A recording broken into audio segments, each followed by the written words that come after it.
with sports director Scott Leber. Tradition is a big part of sports, and part of the tradition for Byron's highly successful football program is a barn. This is the side of Byron football that we all see, the action that happens at Everett Stein Stadium. But some of the magic of Byron football happens at a place that we don't see, right here in this barn in rural Ogle County. This is where the coaches hold their weekly meetings, usually on Sunday nights, to game plan. So we got a 4-man front.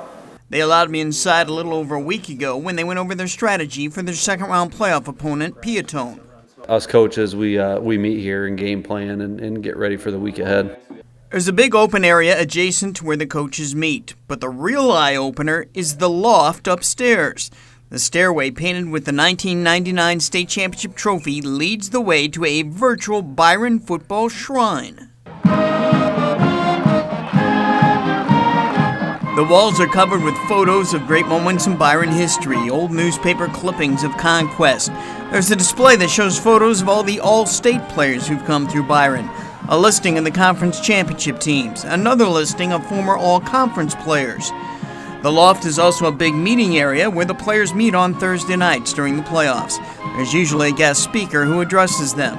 It's a tradition that's been going on since the early 1980s. We get together, we have a guest speaker come talk about the game or just life lessons in general. We're trying to make these guys better people. A lot of this stuff started when Coach Stein was coaching, Coach Dalton, Coach Miller, and they were looking for ways to kind of elevate the program, to state caliber level, really. There have been a few barns over the years for Byron football. The original barn is now a wedding venue, and so we kind of got kicked out for a business opportunity, which is fine.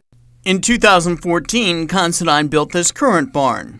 Varsity players first come to the barn right before the season starts to put the Tiger Paw decals on their helmets.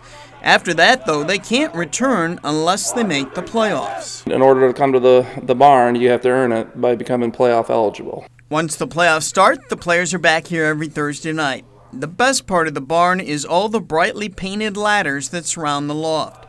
Every playoff team gets a ladder with one rung representing each game that season. Assistant coach Brad Miller, who's been coaching at Byron for 43 years now, was here when that tradition started in the original barn. We were trying to do some different things in the program, and we ended up at a barn that the school had purchased on the property close to the school.